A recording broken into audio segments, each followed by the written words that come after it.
She woke before the bells. The sky outside her shutters had not yet accepted morning, and the sea below the cliffs breathed with a slow patience that made everything above it feel insubstantial.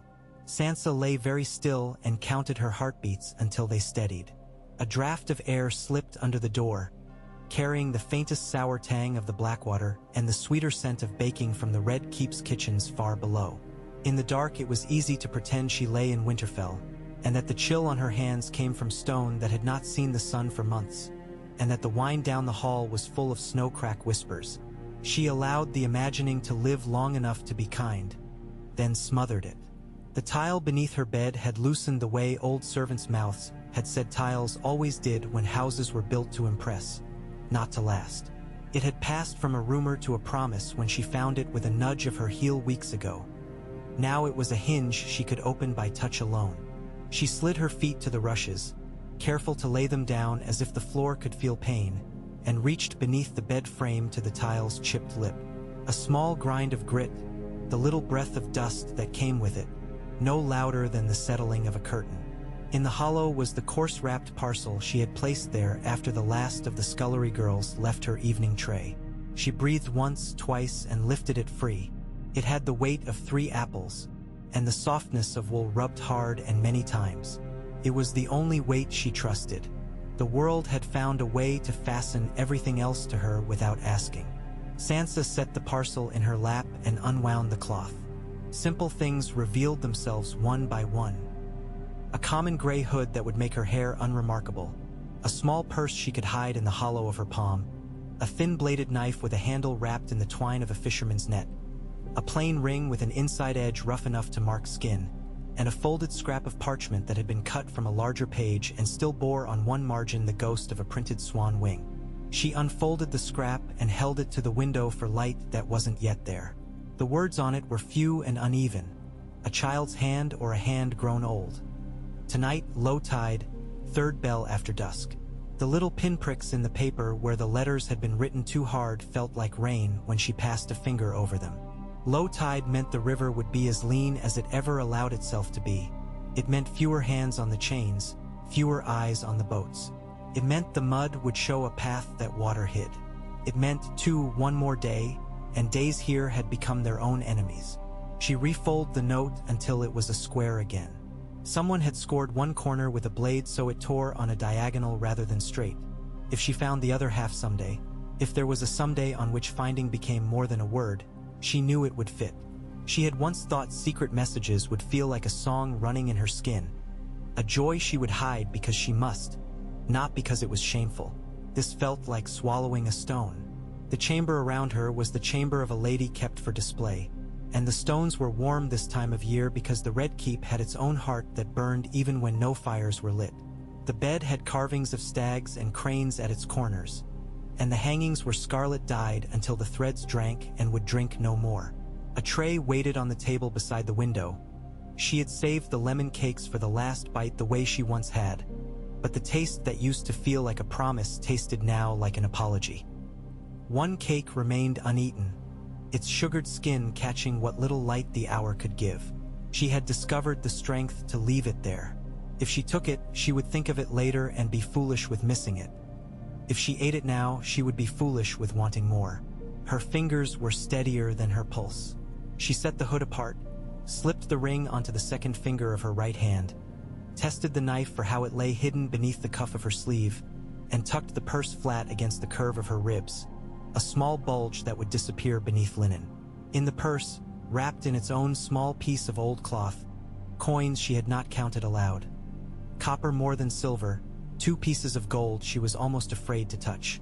She had learned that money had temperature. She had learned its breath. The gold she had once seen glitter from the arms and necks of queens now seemed to her like trapped sunlight that stung if held too long. In the corridor, the watch changed 2 hours before dawn. She had learned that too, in the way one learns anything here, by watching and pretending not to watch, by listening with the meek tilt of her head that made men think she only heard what flattered them.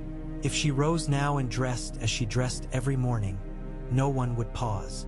Her maid would come with hot water and the soft chatter of a bird that sings because a cage is kind to the voice. Sansa had no wish to hurt that girl with the news that cages could be kind and unkind at once. She did not wish to leave behind the body of a girl who had brought her hair ribbons, or the ring of quiet laughter that came when they pretended the city was a tapestry and they held the needle. So she dressed herself with care before the maid came, and she braided her hair the way Septa Mordain had taught her hands to braid when they were slower and the house was warmer and a small girl could sit on a stool and feel the tug at her scalp as a claiming, not a scolding. She pulled the hood over the braids and tied it beneath her chin in a way that could be undone with a touch. The knife she hid in her sleeve and practiced a movement she had practiced every morning since she found the tile, vexing a bit of lint at the cuff, and in so doing catching the knife handle between second and third finger. Felt SILLY in the nights she did not need it. Felt now like the smallest of prayers. The maid came with the hot water and her eyes as open as ever. "You're up?" the girl said, and smiled. And for a heartbeat, the smile was not a thing that required answer but a gift. And Sansa took a breath and set it down inside herself where such gifts went to rest. "I woke early," Sansa said. "I dreamed of home." She did not have to lie for that to be a lie. "If I dreamed of home," the maid said as she set down the pitcher, "I'd not wake. I'd live in that dream and make my bed there and pull the covers over my head until the dream grew thin, and then I'd knit it thicker. That's what I'd do. Here, your gray gown? It's cool today, my lady. The sea came up a little last night. I hear the fishwives have trouble with the nets when the river runs slow and the sea comes up." Sansa bent her head to the basin and let the hot water make her into mist for a moment. On her tongue the word sea had the flavor of knives, slick and bright. "The gray," she said, and the maid helped her with it, hands sure with buttons, breath smelling faintly of parsley. When the last button was set, the maid stepped back to see the result and moved aside the platter so Sansa could sit by the window with what remained. The girl pointed at the cake. "Not eaten?" she said with mock scariness in her voice. "We'll have ravens at the windows if you're wasteful." "Then I will eat it later," Sansa said, and smiled to make the lie a courtesy offered for both of them. The girl left, humming a tune that reminded Sansa of a river song she had heard once on a market day in the north, and the door closed with its familiar soft kiss against the frame. She listened for the second sound, the soft scrape of the girl's shoe as she turned at once to walk toward the next task, not away toward idleness, and then the corridor noises settled into the usual morning braiding. A servant's cough, the muted chatter of a beaker set on a tray, the low wheels of a cart rolling over stones smoothed by centuries of wheels. In the godswood, there was no heart tree and no carved face to pour grief into. The king's architects had kept oaks and elms and a few willows because even men who build prisons can admit the mercy of leaves. But it was not a place for the old gods to stand. Sansa had been told by gentle women in veils that the gods were wherever the faithful made room, and by a father with his head bent over maps that the gods were more complicated than that. Though she came here often, she had never once seen another kneeling. She liked this about the little wood. If it held any holiness, it was a private thing, stubborn as moss. She found her usual place by a pool where the leaves swam when the wind could be bothered to move. The air smelled of damp earth and the faint iron of the palace smithy where boys beat metal into obedience. A squirrel barked once like a tiny dog. Sansa set her hand on the grass where, in Winterfell, roots would have answered. Here there was only a sensible cool. She did not ask for anything. She did not know what the right asking would be. She sat and looked at her hands, and then at the reflection of the sky in the pool, and thought the sky looked like a dress turned inside out so the seams showed. On the far edge of the water was a fragment of shell, dove gray with a white lip, and she remembered how her little sister used to collect shells of no value and love them as if they were the only true currency. Arya had liked the broken ones best. "I have a plan," Sansa said to the pool, barely moving her mouth. "And it might work. I do not know who I am if it does." The pool swayed the way a face sways when it tries not to weep and cannot help itself. She folded her hands until the bones made a small roof. Her father had said once, long before the world began to fall apart beneath their feet, that the work of kneeling is to get up again. When she rose, she found that her knees had dampened her gown. It pleased her for a superstitious moment to think she might carry away some of the wood's patience in the cloth. The day had woken. The heat crept up from the stones and made the air above the garden paths shimmer. Servants passed with baskets on their arms and their chatter. A company of goldcloaks crossed a courtyard toward their noon meal, faces fresh as if they had only just been made. She had learned that fear rubbed away the softness of men faster than time did. These were new faces still, and the light bounced off their helmets and turned their eyes to slits. By midday she had eaten and drunk the tea the kitchen sent up, and she had allowed the maid to adjust the pins that held her hair, and she had taken the small ring off and on again until she forced herself to stop. She did not leave the chamber more than she must. For weeks she had been careful about that. A lady could be seen too often. A lady could have a pattern, and patterns made nets. That morning, when the Lady Marjorie's women passed her in the corridor, they wished her well in voices pitched to a friendliness that asked for nothing, and Sansa wished them well in the same way. On another day she might have let herself linger, to hear what rumor had done to some lordling's marriage, or to persuade herself that their easy companionship could be a little raft she might cling to. She had learned what friendship was in a place like this.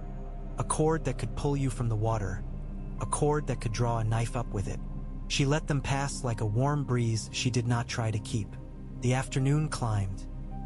She wrote a letter to no one to practice her hand for future letters, setting the nib to paper with the surety of a girl who had once copied out the names of all the lords sworn to her house because her mother wished her to learn them the way we learn prayers. Then she sanded the ink and folded the paper and tucked it away in the tile's hollow, a little store of Hersal. She slept for a quarter hour when the light slanted just so and memories grew daring. When she woke, the shadow of the window cross lay on the floor like a cage whose door had been left open by mistake. She watched it inch toward the table and could not say whether the open door made her want to stay or run. Low tide, third bell after dusk. She had learned where dusk fell first in the keep, in which corridors the torches were lit moments before the others, in which corners shadows held on a little longer. She dressed in the gray gown and drew the hood up and washed her hands again in water gone cool. She wished for a moment that she could kiss the top of the maid's head the way her mother used to kiss hers. But the girl had the day's last tasks below, perhaps warming her hands over the cook's hearth and stealing a sliver of carrot as she learned the gossip that never climbed all the way up. She did not look at the lemon cake.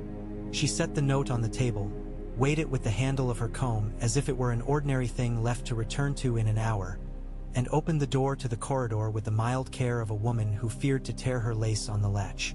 Everything outside observed her with its usual indifference. She walked with the measured steps that had become as much a part of her as her hair. If she hurried, it would read as a word badly spelled. A small group of washerwomen came up the corridor with their baskets and the metal wands on which they beat the day's anger from the sheets. Sansa moved aside with the courtesy that earned the easier space and a smile. One of them looked at her twice. A broad-faced woman who wore her scarf askew in a way that suggested she preferred her own thoughts to any pin. The woman shifted her basket to the other hip as she passed. Sansa could see the sleeve of a blue gown beneath the tilt of the linen. Only a slice of color, the sort of accidental reveal that only speaks if you already know its language.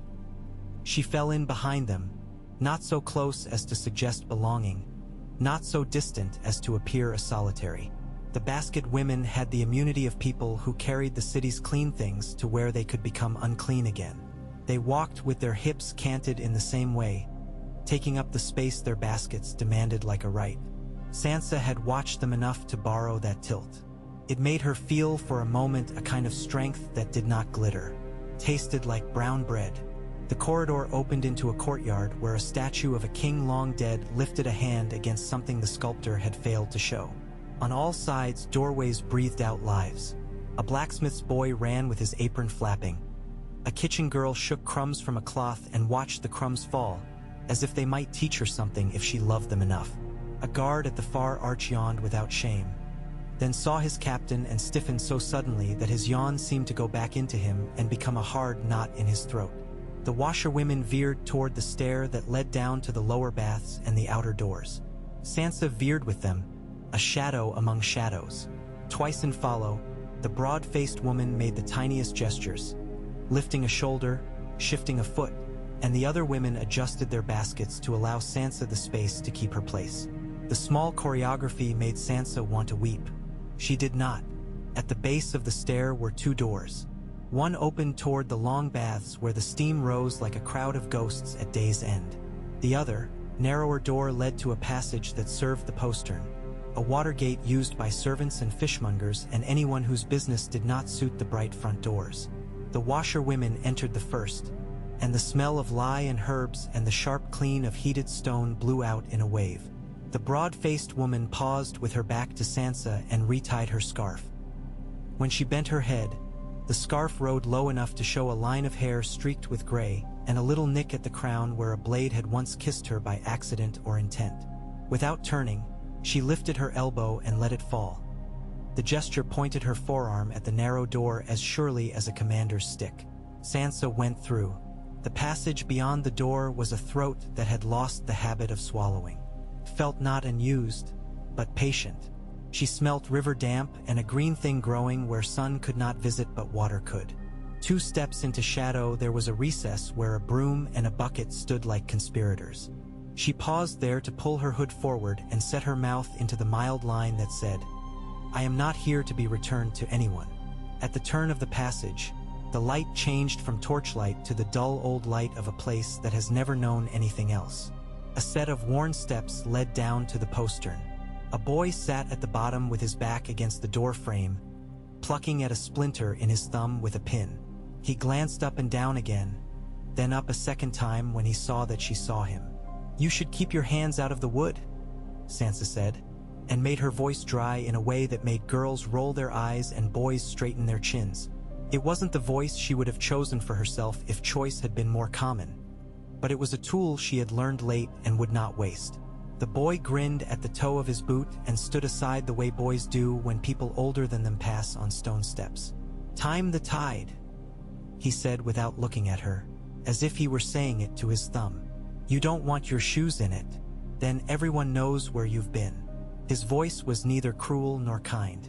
It was the voice of a piece of rope telling you it had been made from hemp. She had no shoes for river water.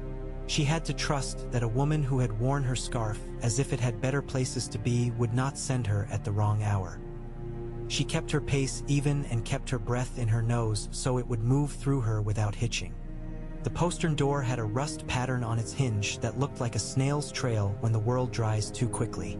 She touched it, and the iron was warmer than she had expected. Outside, the smell came at her like a hand. The river had its own memory. It remembered old mud and ash and iron and the sweet perfumes poured into it from the palace for festivals.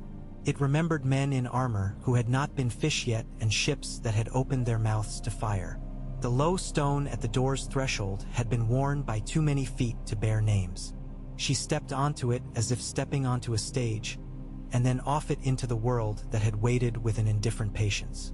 The quay stones were slick where the water had made a varnish from 1,000 thin coats of itself. Work was happening, work that was not for her, and she let it screen her. A fisherman's wife knelt with her hands in a basket, sorting fish as if she were sorting the day's thoughts. This one for sale here, this one for sale elsewhere, this one to salt for her own.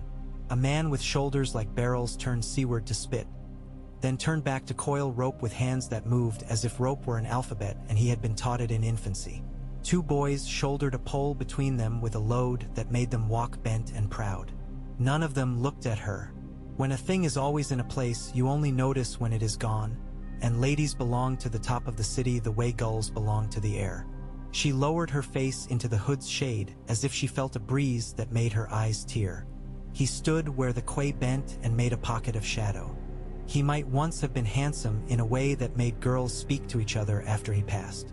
Now his hands told most of his story. The fingers were thick in the middle and thin at the ends, seamed with old cuts. He had a way of resting his weight on the outer edges of his feet like a man who had taught himself to stand where other men could not reach him. When she drew near, the corner of his mouth lifted in a greeting so small someone could have mistaken it for a twinge. "Lady Sansa," he said as if her name were an oath he owed money on. "Or no, not that. Girl in a hood. My eyes go wrong in the evening." He did not look at her directly when he spoke to her, and she was grateful. He glanced at the water the way men glance at a fire when they've lived long enough to know it's a god and a liar. "You have the wrong girl," she said, because the lie was a tradition observed by both parties. "As I said," he agreed. "I have the wrong girl. The wrong girl has come to be carried. Someone will travel on a wrong tide. Come." He put his hand to the skiff's rope and made a small motion, and the skiff obeyed with the submissiveness of a creature that knows when it is valued and when it is not. The planks had been oiled recently. The oars lay aslant like a pair of bones at rest. "Wait!" He tilted his head toward the space between two moored vessels. She felt it before she saw. A pair of gold cloaks moved through the world as if the world existed to be watched by them. One was telling something too funny to wait for his own laughter, and the other had his arms folded to show that the telling would not make him lay aside his authority, though he smiled into his folded arms so that authority might forgive him the lapse. Their helmets took up more space than the heads within them. They walked with the confidence of men who have not yet been given a task that requires humility. The fisherman's wife flicked her eyes to them and did not quicken her hands. It was work she could do sleeping and dying. The rope man continued to coil as if another loop might persuade the world to be smoother. Sansa worked to make her own body borrow that calm. She widened her stance the way the washerwomen had. She set one hand on the basket she didn't carry because memory had put it there. She let her face arrange itself so that no one would want to speak to it. About her shoulders she felt the heat the day had stored. The gold cloaks paused a little down the quay to speak to the boys with the pole, and one of the boys lifted the pole, then lowered it, demonstrating that weight was loyal to no one. The cloaks laughed or pretended to. The man at the skiff barely breathed. For a moment all of them stood within a single held note, a sound like the space between words. When the note broke, the gold cloaks continued toward a ladder down which a man in a blue boat was already climbing to meet them. The one with the folded arms unfolded them to point, and his companion seized the blue boat's rope as if it had offended him. Their movement pulled the gaze of others as intended. The man in shadow turned his head so he could speak without his lips showing. "Now," he said. She stepped into the skiff as she had been taught to step into the world as a child, putting the burden of her weight on the place designed to hold it, trusting the plank to do what men had shaped it to do, and letting her body answer wood with balance. The man loosed the rope and set his foot on the skiff's thwart as if he were stepping into a dance that had a name only sailors know. The skiff shrugged free of stone. The water under them bore them with the dismissive grace it shows fallen leaves. He let them drift 3 arm lengths before he touched the oars, and when he set the blades, he did it as if he were apologizing to them. Sansa drew her hood forward again and bent, not the cringing bend of the cowed, but the bend of a woman who studies an interesting thing at her own feet. The skiff made a sound like a sigh each time it took breath between the oar strokes. The city above them forgot them instantly. In that forgetting was freedom. The river was not black but a myriad of colors that only agreed to be black when asked to define themselves, and Sansa watched the color the way one watches a horse's flank to know if it will bolt. The man rode them out and then gled the bow toward the low weave of the tide where mud showed through in dark tongues along the foundation stones. Beyond, the hulks from a battle gone to story still settled into the cold bed that had claimed them. Ropes swung from their ribs like vines. Gulls nested. The edges of char left long ago persisted where men didn't care enough to scrape. She had seen it from the heights, and on the night of the battle she had watched the sky redden from the holdfast and heard the sound that wasn't like any battle in songs or stories, and afterward she had paid with the rest for the victory she hadn't asked for. From this low angle the river told a different story. Fire leaves shadows even when it is gone. There was a sweetness to the smell of old burning that made the back of the nose ache. Once, the oar blade struck something just beneath the waterline that gave with a soft knocking sound like a skull finding a door it wished not to enter. The man cursed under his breath with the affection of a man scolding a foal he hopes will grow into a good horse. "Can you see?" he said. "I can," she told him, though the hood cut her view into manageable pieces. Seeing too much is a way to die. Seeing too little is also. They moved past a buoy that looked like an old man cowering. Ahead, the river opened, and the bridge that was not a bridge exactly, but a chain laid upon the water like a giant's necklace, sagged in the middle. It was quiet tonight. No one was hauling at the winches. The world had decided to pretend the chain didn't exist until it needed to exist again. The man threaded the skiff along a slack length near the bank, close enough to touch a slime-slick link if she dared. He kept his eyes on the iron. It felt to Sansa that he was watching not for a change but for a decision the metal might make. She had never thought before that iron might think. In this city, everything thought.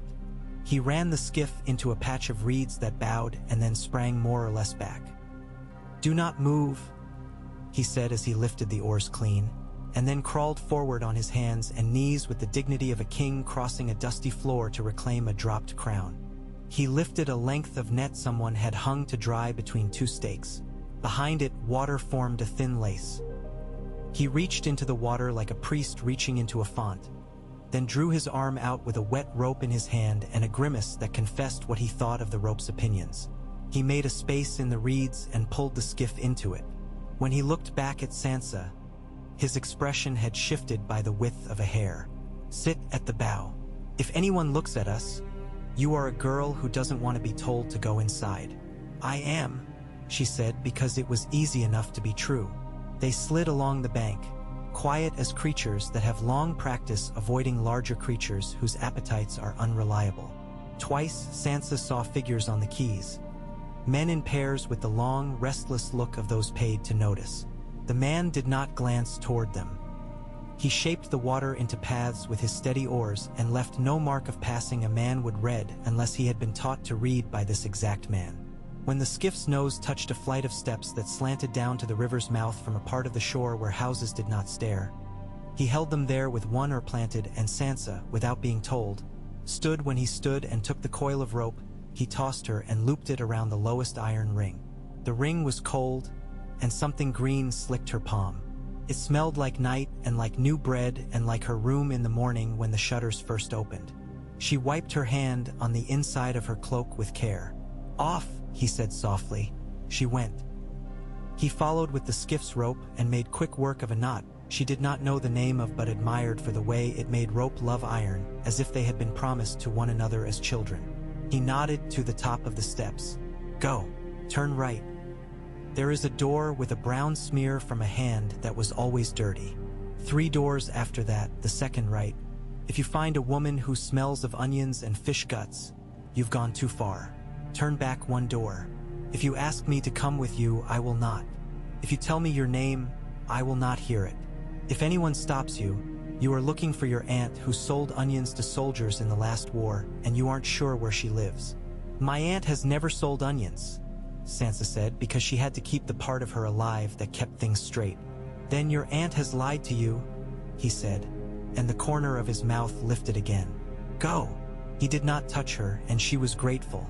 She moved up the steps with the skiff breath sound still in her ears. The stone held the day's warmth the way a hand holds soup, and it gave it to her as she climbed. At the top, the alley opened its mouth as if to swallow her. She stepped in willingly. There is a kind of darkness that is not the absence of light but the presence of too many things in the way. The alley had that. Fish hung from a line like old arguments. A woman with her hair in a knot picked bones from a tray and flicked them into a bucket with a neatness that made Sansa want to learn how to do it. A cat with the face of a solemn judge sat on a windowsill and did not blink for so long that Sansa had time to worry about its eyes drying. A handprint, yes, but cleaner than she expected, only the outline marked with grease. She counted doors like a child counts steps when told to be brave on a stair. Second right. She turned into a passage that thought it was a wall and did not look back because looking back changes how the world looks ahead. A door opened before she knocked. Dim within, a candle guttered. The room smelled like onions, but faintly, as if the onions had been much discussed but not eaten. The woman who stood in the doorway was neither young nor old. She had an apron and arms that could lift 2 children or a barrel. When she had to, her face had the beauty of a ruin. All history, no ornament. "You are early," the woman said, as if the word were a verdict in a trial of small crimes. "I had to be," Sansa said, because if she said any of the other things she might say, because I could not bear it, Because if I waited another hour, I might become a stone set into a different wall and never move again. Because if I spoke one more gentle word to the wrong person, I would become that gentle word for the rest of my life. If she said any of those, she would cry. The woman took one step aside and held the door wider. "There is bread," she said, "and fish. Do not complain. If you are a lady and you have not unlearned something, you must learn to hide what you have not unlearned." Sansa went in. The room had a table scarred by the gold ring someone had hammered there and then thought better of. The candle burned low in a bottle whose original purpose had been joy for other people. The woman indicated a stool and Sansa sat. The bread on the table was coarse. It chewed back at her a little. The fish had been cooked with parsley and something else that lifted its smell a little above itself. The woman watched her for 2 bites, then turned away to fuss with a pot as if she had not drawn her blade and set it edge up on the table of her attention. "You will wait here until the bells tell you it is time," the woman said, though Sansa had not asked. "You will go out again when I open the door. If I do not open it, then you will go out when the candle gutters. If both happen at once, we will call it fate and neither of us will be wrong. Do you know what to do if you are stopped?" "I am looking for my aunt," Sansa said, and unaccountably smiled. It felt like a stranger had put their hand under her ribs and lifted her gently. "That will do," the woman said. She went to the shelf and returned with a small bundle of cloth, which she set on the table without ceremony. "A ribbon to tie around your wrist if you need to look as if you belong somewhere. People believe women with ribbons. And this." From a jar she drew a tiny smear of soot on the pad of her finger and held it up. "Touch it beneath your eyes. Then any crying you do will look like business and not like your heart is too much for you." Sansa reached and smeared the soot with the tip of her finger exactly where the woman had indicated. The motion felt like something as old as the first woman to go into a bad forest on purpose. "Why do you help me?" she asked finally, and expected no answer. The woman shrugged. "Once upon a time, a lady from the north gave my sister a blanket in a summer storm, and my sister did not die that night. If I told you the truth, I would tell you that I do not think of the lady anymore. I think of how the blanket felt when my sister touched it every winter after. It is the year for answering something I did not ask to answer. That is the only reason." "Eat." Sansa ate. The bread grew less argumentative. She tried to make herself see the table and the bottle and the wooden spoon the way she had once studied embroidery patterns for hidden jokes. The woman moved about the small room, making the sorts of sounds that arranged silence into comfortable shapes. Somewhere outside, the city performed itself as it always had. A boy shouted for his lost dog. A couple argued with the weary energy of love that had not yet learned to give up. The bells began their complicated talk with each other as the day's light slipped down the walls and settled where it always settled. When the 3rd bell after dusk sounded, it came through the walls like an old friend remembering your name with the wrong smile. The woman looked at her as if she were looking at both of them. "If you can go with your face like that, do. If you must change it, do not change much." Sansa wiped her mouth on her sleeve in a way her mother would have scolded her for and swallowed the last of the fish. "I will walk," she said. The woman nodded as if it were a plan she had thought of first. She opened the door with the flat efficiency of someone opening a jar. The alley breathed out night at them. The candle, left to its own work, guttered anyway. The street by the quay had changed its costume. The day's honest business had gone to its sleep. The night's honest business had woken and put on its thick shoes. The dishonest business was the same, only bolder. A man played a pipe with the half-idle intensity of a lover who has not yet decided whether to leave. A girl laughed in a doorway, and her laughter had tiredness at the edges. The skiff man waited where she had left him, not looking, the way men look when waiting for an outcome that is none of their blood. "Down," he said to her, and his voice did not say "well done" or "we were right to try." She stepped down the stairs again into the held warmth. The iron ring received the rope like an old friend who remembers everything you owe and forgives you because this is not the evening to collect. The skiff moved under her as if it had spent the last hour teaching itself to be gentle. They went into the river again, and this time the city turned its face away entirely. He pointed the skiff not upriver but along the dark seam where river kissed sea, and both pretended to be the other, and the bank that had been bright even under stars became a line of ideas. The wind had shifted. It smelt of kelp laid out by the hand of a god to dry. It smelt of fires that were not hers and of bread she would not eat. It smelt of chance. Where? She asked him. The question felt soft in her mouth, a new thing she might break if she set it down too hard. Crack claw, he said, as if it were a woman he once wanted to marry and now spoke of without hope. Or toward it. The marshes make liars of men with maps. There's men there who will take you through for a price if they do not sell you for the same price. There's women there who know the paths under the peat, and do not speak names for fear of waking something that would listen. If you had asked me for a place I trust to hide a person with a face someone might care to see again, I would say north into the reeds, and then east into the bracken, and do not look back at the sea because the sea likes to be looked at and will ask you to come back and you must not. But you did not ask, and I did not say. I am asking now, Sansa said, and he lifted one shoulder and let it fall. There are caves where men once held hands and drew their thoughts on the walls because they did not yet know speech would be enough. There's a woman called Old Nan in every village, and one of them might be the true one. There are men who wear the faces of others in their belts.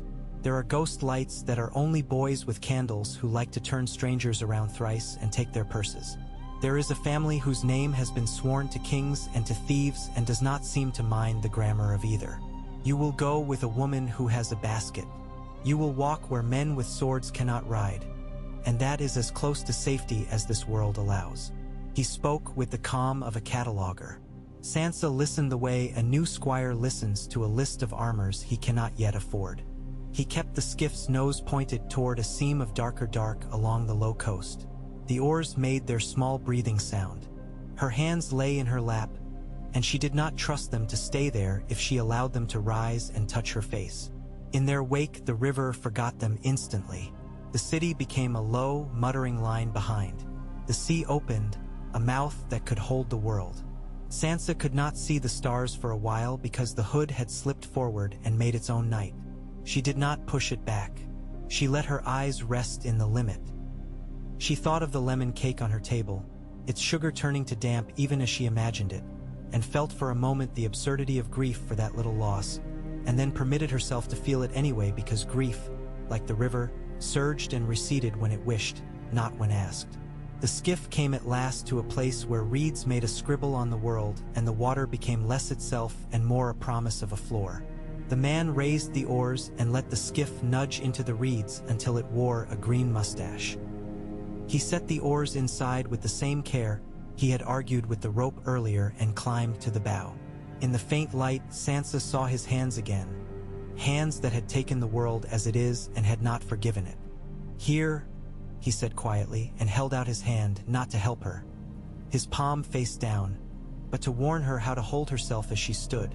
She stood without taking it, and he made no sign that her refusal was anything but expected. The skiff settled under her weight. The reeds brushed her. A frog made a sound like a new shoe being tried on. In the near distance, a lantern swung twice, a firefly on a string. He did not move to untie any rope this time. He did not tell her about men who might be waiting or women who would pretend not to see her and see her very well. He looked past her at the place where land took a breath. If anyone asks, this is not a good way to travel. If anyone tells you they know a better way, believe them for exactly as long as you can see their eyes. What is your name? She asked him, both because it was the polite thing and because names felt to her like a kind of coin she could carry. He turned his head then and gave her the look he had withheld.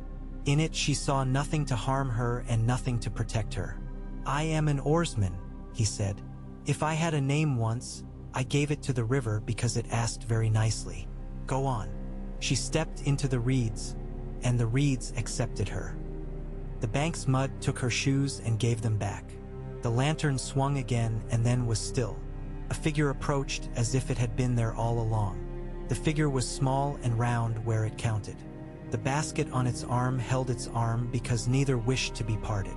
The hood on its head made it shapeless in the way of a useful person whose shape is no business of anyone else. Girl, the figure said in a voice that had cooked a lot and scolded a lot and sung a very little. If you are afraid of the dark, stop. Be afraid of other things. If you are dangerous, walk behind me so I can pull you up if you fall.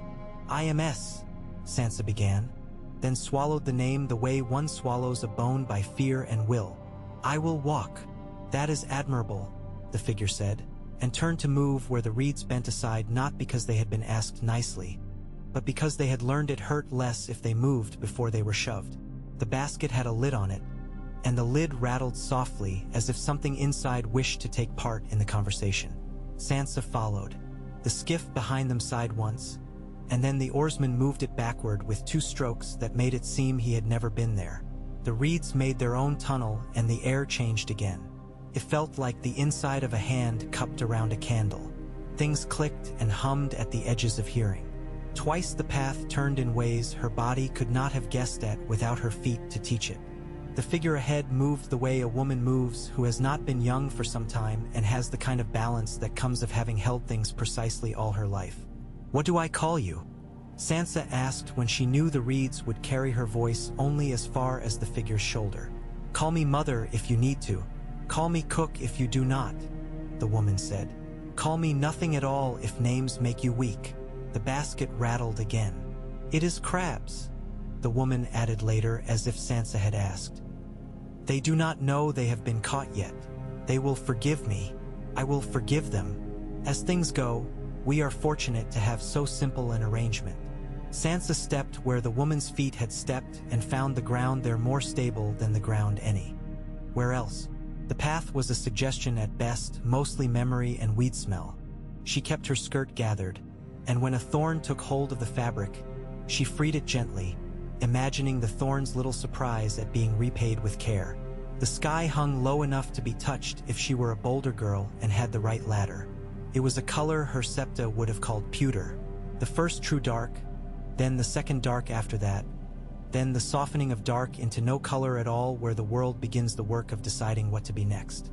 At last the reeds thinned to let them see the low rolling land. The woman stopped on a hummock and pointed with her chin at nothing Sansa could see until she knew what to look for. A darker line within dark, trees that had learned to grow in soil that did not respect them, a ribbon of water sliding through without troubling to be wide. The woman said, "This way," and set off toward the trees. Sansa followed without breath to waste. The forest's first trees were birches, slender as girls waiting their turn. Their white trunks gathered the light the sky had not used.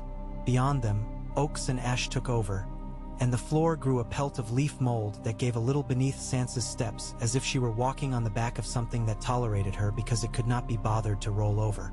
The woman led with the sort of certainty that didn't announce itself. Once, she paused and set her basket down and lifted the lid to let the crabs clatter their arguments. She reached in and stroked one with the tip of a finger as if to soothe it or herself. "Good," she said to them. "Good." They did not light a lantern. The woman's path had been walked enough to hold a shape even in reluctant light. The trees thickened until the sky became a rumor. Sounds from the marsh gave way to a different set of noises. Things moving through brush, the hop of a hare, the sudden wing slap of a bird taking offense. Sansa's breath came steady because she made it so. The knife's weight at her wrist felt like focus. She told herself truths as she walked to crowd out other things. Left foot, right foot. This is a tree. That is a slope. Your name is Sansa, but you need not say it. There are women who have walked this path for 100 years and only died when they wished to. When they reached a rise where the trees opened to a shelf of granite, the woman stopped again and gestured Sansa down to a crouch with one hand while the other balanced the basket. Below the shelf, the land fell to a shallow bowl. In it, in a ring around a small fire coiled like a sleeping snake, 3 figures sat with the stillness of people who have learned by loss that sudden movements bring trouble. One lifted their head. The woman next to Sansa made a sound that was not a name, exactly, but served as one in this place. A throat click followed by a hum that carried farther than a shout would and meant friendship if said the proper way. "Crabs," the woman announced, as if that were the first and only necessary thing at such a meeting. "You are late," one of the figures said. The voice was low and unadorned, a man's voice past its prime. the consonants softened by years of damp. The tide is wrong for late. The tide is wrong for everything, Sansa's guide returned. She moved down the slope, not standing upright and not yet crawling, a compromised stance that made her look like a beast returning to ground. Sansa mirrored her, hidden and inexpert and grateful that the dark was kind. Up close, the figures were a man with a scar that had closed badly, a woman so thin she might have been cast from the burnt shadows of small sticks, and a person whose sex Sansa could not place and would not have asked. Their eyes held the fire and returned it. "A girl," the thin woman said with no interest anyone could use against her. "A girl," Sansa's guide agreed. "She owes me 2 things already and has paid for neither, so I will not account for her until I am ready. Here, look at these. They are plump." She set the basket down flagrantly close to the man's knee. The crabs sounded like hard rain when they tried to climb each other. "Plump," the man allowed. He turned his face toward Sansa with the deliberate motion of a man who refuses to be startled. "And the girl? Also plump." "Not from what I've seen," the woman who had guided Sansa said, and used her thumb to open a crab as if it were a book with a stubborn binding. "Sit," she told Sansa without turning. Sansa sat. The granite at her back remembered day. It gave her the memory as a loan. She did not pull her hood down. The fire placed a little light into the bowl of her hood, and she let it be. The smell of ash was kinder than the river's iron and told different stories. Someone had laid fish on the stones near the fire. Their skin had blistered, and the sound of it was soothing. The thin woman handed Sansa a wrapped leaf with something hot inside that she did not unwrap until she saw the others eat. When she did, the smell of crab met the smell of butter and some wild herb Sansa couldn't name and had not been taught in the kitchens, because the kitchens here did not teach. They fed or they did not feed. "You can stay until dawn," said the man with the bad scar, watching her from beneath eyebrows that had taken salt. "Maybe you can't. If someone hasn't asked you your name yet, that has been a courtesy. If someone asks later, riddle it if you like, but don't lie. It's worse for you then. Worse for the person who brings you. Worse for the unlucky souls who think secrets can be kept like ducks in a pen." Sansa swallowed her mouthful and held it there because the food was a thing her body wished to keep, and turning it loose felt unwise.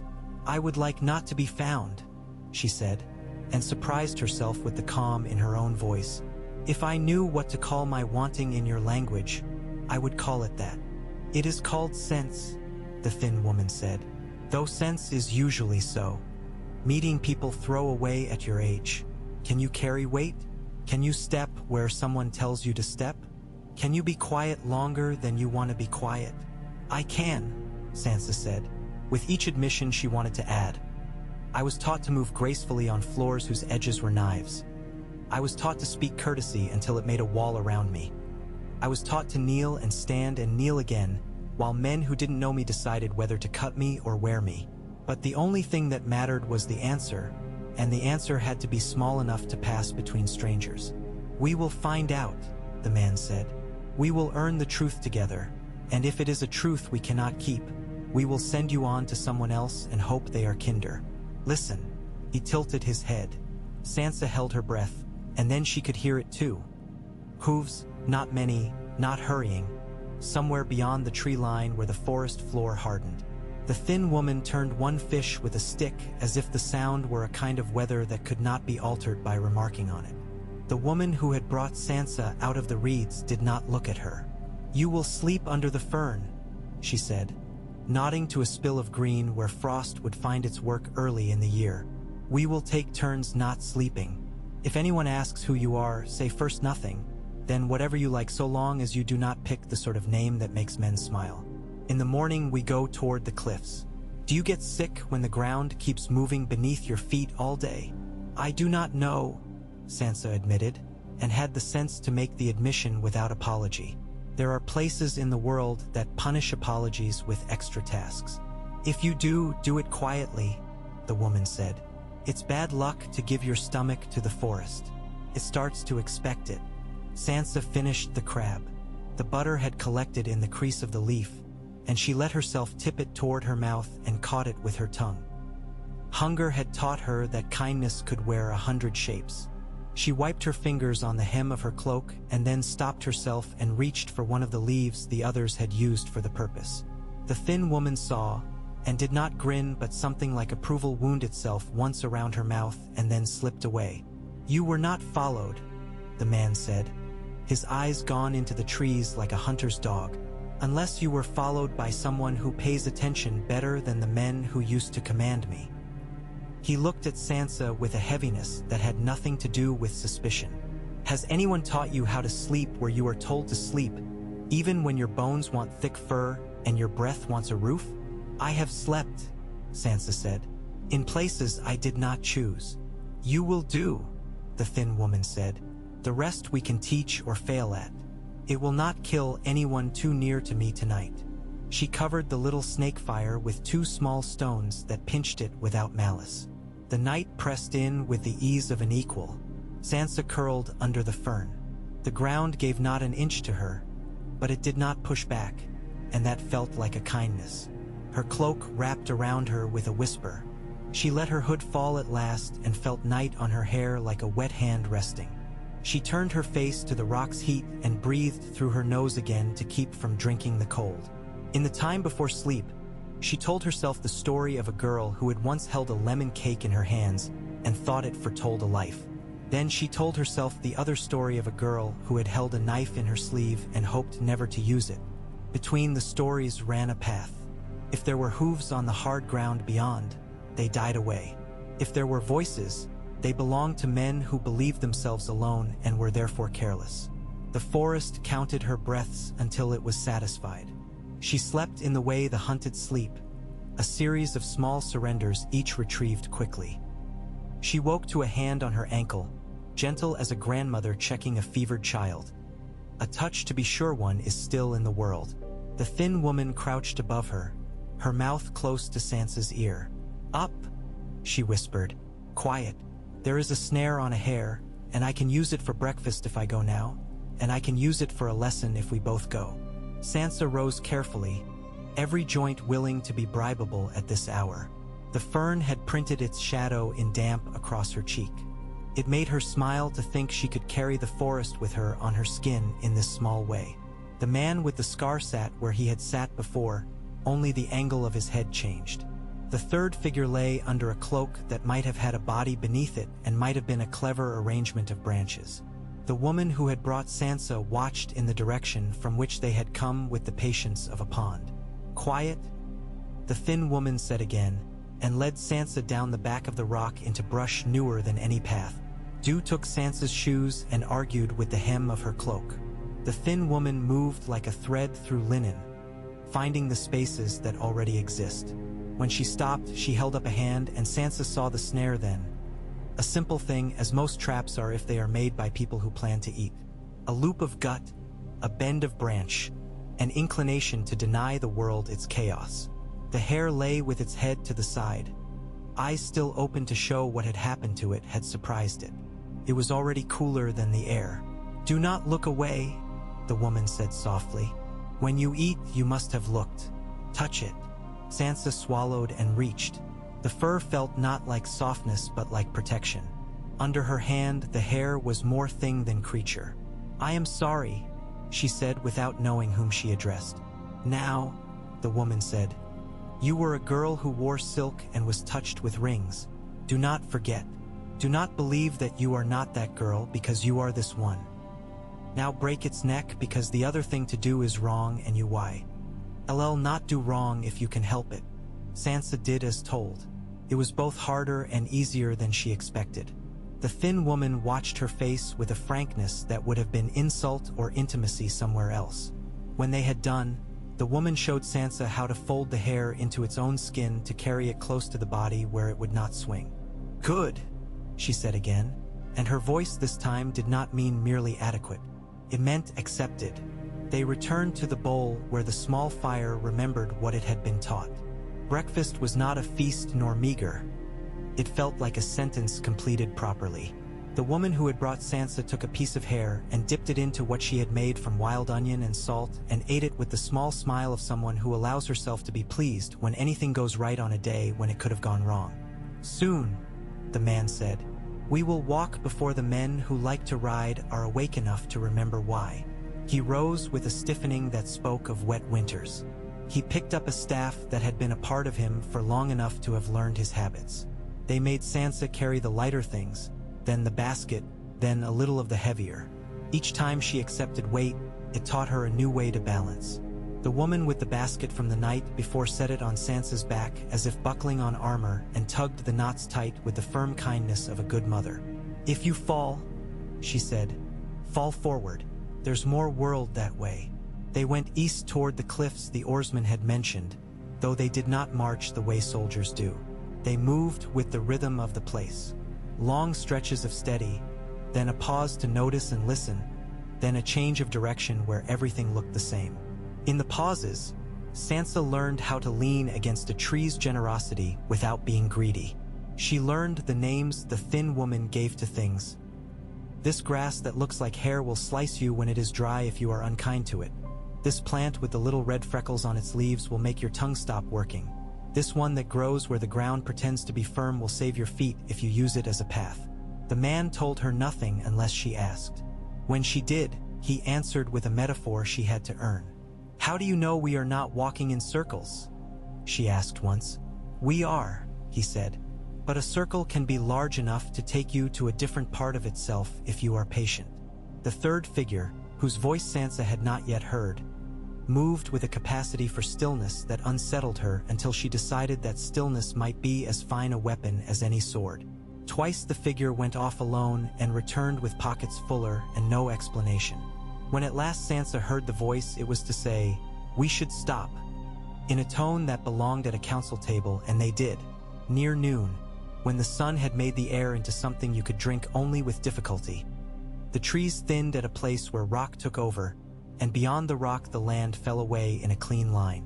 They came to the cliff's edge with the caution of people who have learned the hard way that edges like to pretend they are not where they are. The sea lay below, all shoulder and breadth. Sansa felt it across her skin before she tasted it in the air. The drop would have made another girl unsteady. She found herself steadier here than in the palace's high galleries. The sea did not pretend to be anything but what it was. It would be honest even if it killed you. The man pointed with his staff at a black line in the cliffside to the north. "There," he said. "It is shallow until it is not. We can take her through and into the caves and as far as the cape if we choose, and then we will decide who she belongs to." He did not look at Sansa when he said belong.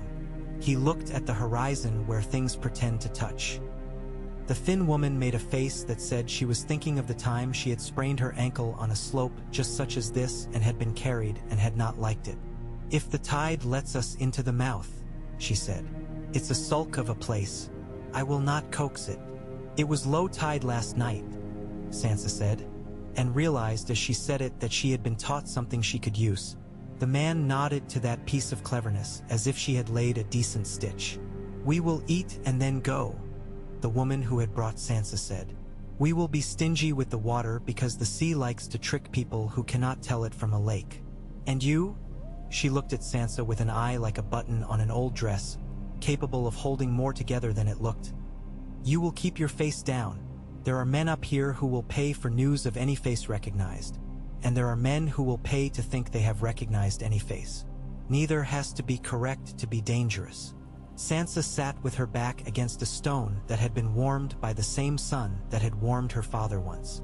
The thin woman passed her a piece of dried apple, and it tasted like a memory of windows open on cold mornings so sharp it was nearly pain. She chewed and looked at the sea and thought of the men above the river, who were now discovering that a certain door opened to a room with a half-eaten lemon cake and nothing more. She imagined the sound they would make. It would not be loud, she thought. Loud came after, with orders and horses and the angry paper of writs. First there would be a small silence like a hawk just before it drops. She did not know whether Tyrion would be among the men who heard. He had always looked at her with the eyes of someone who might understand too much. He had given her kindness when kindness was jared and taxed in that city. He had not asked for her trust, which was the kindest thing any man had done. She felt the guilt as a bruise she pressed to see if it still hurt. It did. She set the feeling down as a parcel and pretended she might one day return to it. She wondered if would be blamed for her absence, and she knew the answer before she decided to know it. The thought made the apple taste like a lump of wood in her mouth, and she finished it anyway because hunger will not be argued with because your heart has other business. When they started again, the way was not a path at all but a set of possibilities. The third figure went ahead and disappeared entirely twice and returned each time with a slow blink and a gesture that said follow. They descended with care. Once, Sansa lost her footing, and she did as instructed and fell forward, hands catching, knee bruising with honest pain. The woman reached to pull her upright with a grip that left an imprint. "Good," she said. "You fell where I could grab you." At the base, the rocks opened as promised. The mouth was large enough for a cart and low enough to kneel the proud. Inside, the air held a cold that had nothing to do with winter. A trickle of fresh water sang along the cave's right wall. The sea's back and forth breath came in and out in a way that made speech seem like an interruption. The walls wore the marks of hands long dead, marks that might have been counting and might have been prayer. The man set down his staff and touched one with a rough fingertip. "We have been walking toward this one for a long time," he said, and it was not clear whether he meant the mark or the cave. It was darker than the reed tunnel because here the dark had rights. The third figure took from a pouch a small twist of something that caught flame when it met a spark and gave off a steady, modest light that made the cave a place that admitted them, grudgingly but admitting. The walls showed themselves in ridges and curves. Sansa saw a spray of handprints higher than any hand she'd want to reach for. She imagined climbing to set one of her own beside them, and she held the imagining to her chest and told it she would not be foolish today. "We will wait where the roof breaks later," the man said, pointing to a shaft of light far in that seemed like a promise of rescue and could be a trap. "If we hear men's feet, we will not run unless they are very close. Running in a cave makes a shout of your feet." They moved deeper, following the sound of the water until the cave widened into a chamber where the shaft's light fell in a column and broke on the wet stone into vapor. There was a place where the rock offered itself for sitting. They sat. Sansa's cloak steamed a little as it dried. The third figure set down the small light and arranged 3 stones around it like guards. The woman with the basket took something out of a pouch and passed it, a small thing wrapped oil to keep it from spoiling. Sansa opened hers and found dried meat spiced with something sharp and sweet. She chewed and felt herself become more person than idea again. From above came a sound. Not a foot. A rock dislodged, then another. The women's heads lifted at the same angle. The man held up a hand, and even the cave quieted. Voices, too. One of them carried high enough to be a boy who thought his voice a trumpet. The other had the patient drag of a man who had done too much work in his life without enough to show for it. "Here," said the boy, the stone making his voice large and silly. "They said they saw someone. Girl in a gray cloak. Brown hair." The older voice made the sound men make when they haven't slept and when someone else's situation seems suddenly the only interesting thing. "They see girls in gray cloaks every day in that place. You can't throw a crab without hitting one. Lord says look." The boy answered, as if that were a reason one could show the cave and expect it to accept. "Lord says a lot of things." The older voice sighed. "Put your head in. I'll hold your feet. If something bites, I'll pull you out and sell the story for a cup." The boy laughed and stuck his head in the mouth of the cave above, the one where the light fell. Sansa saw his face only as a shape, but she imagined the first sprout of beard there and the eyes that had not yet learned to be cruel or kind on purpose. He peered into their shadow and, seeing nothing but the cave, made the sound boys make when they successfully pretend not to be frightened. "Nothing," he said, "unless the bats learned to wear cloaks." "Come away then," the man said. "If there's anyone in there, they deserve it. People who go where men don't live want what they get." He said it with the envy men use when doors open to others. The boy withdrew his head, leaving a droplet of spit on the edge of their light. Footsteps went away.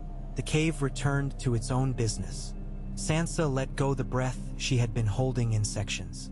The woman with the basket put a hand on Sansa's ankle again, a brief, encompassing pressure.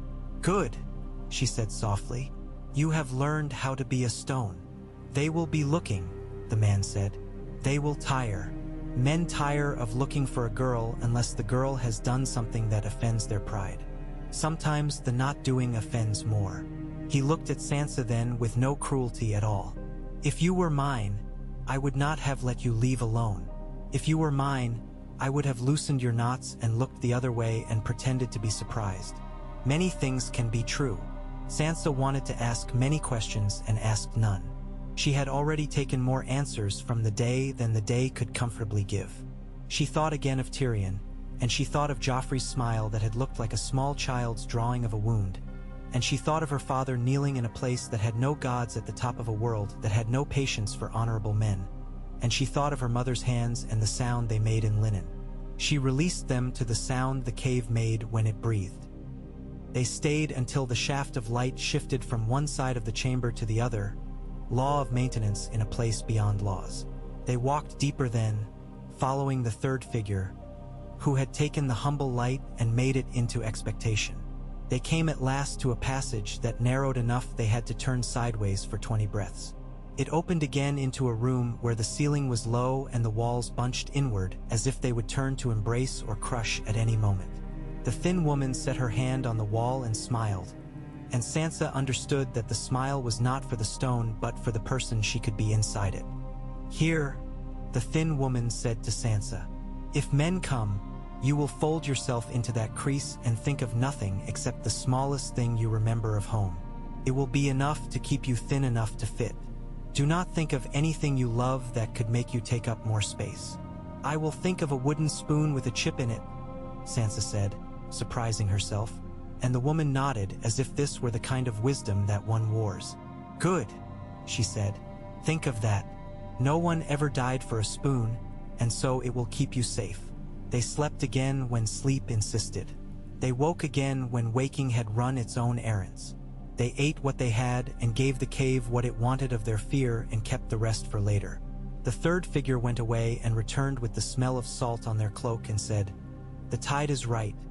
And they rose as people rise when the ground beneath us tells us it will hold a little longer. They slipped out the mouth of the cave when the sea had drawn far enough back to show a ribbon of sand. The sky had put on a day's face. Far above, on the cliff's edge, Sansa saw figures. Small against the sky, mounted, moving with the silly authority of men who think height and horse is enough to control a world whose plans are made by water and stone. She did not lower her head because any looking down would be seeing by them. She walked with the same care she had learned to use on glossy palace floors, placing her feet where the sand would forgive them quickly. The third figure led the way along the base of the cliff, and the thin woman followed Sansa with her head turned back to listen. The man brought up the rear, his staff making a record of their passing that the tide would erase as politely as it could. A gull screamed and laughed at once. A piece of wood washed up by the last tide had caught at a rock. It swung once, twice, then came free of everything and went on, a thing that would never bump into the same stone twice. Sansa kept her face steady and her hands quiet and her breath measured for the work to come. Behind them, the city gathered its energies for a search that would fall on men who did not deserve it and women who had no say, and boys who would find themselves loved suddenly by the wrong sort of paymaster. At the heart of the Red Keep, they would find a hollow where a tile lay unused and a cake had turned to damp under too much sugar. Some would think that detail told them something important about the girl who had gone. Others would think it told them something important about themselves. Both would be wrong. She thought of Tyrion then one last time that morning and put him carefully with the spoon and the rock and the hand on her ankle. She did not ask the gods to keep him. The gods have more than enough to do. If she prayed this morning, it was to the thin woman's competence, to the third figure's stillness, to the man's staff, to the oarsman's unname, to the honest cruelty of tides. They walked. They would come later to places where the ferns grew as high as a man's shoulder, and where little shards of quartz lay like broken teeth at the feet of old oaks, and where the air felt different because men had not breathed it for a long time. They would come to a hut where a woman would offer her a bowl and tell her to hold it with both hands and never to let go, and that would be a kind of test she would pass. They would come to a moment under a sky that had freed itself from clouds when Sansa would look back and see the city like a toy someone had put down and forgotten, and she would feel the unkindness that comes with relief, and then the shame, and then the resolve. They would come to a cave where the walls had pictures and she would put her hand up and not touch and still feel a shock. They would come to a crossroad in the trees where the thin woman would say, "If we go left, you will find people who know your name even if they never say it.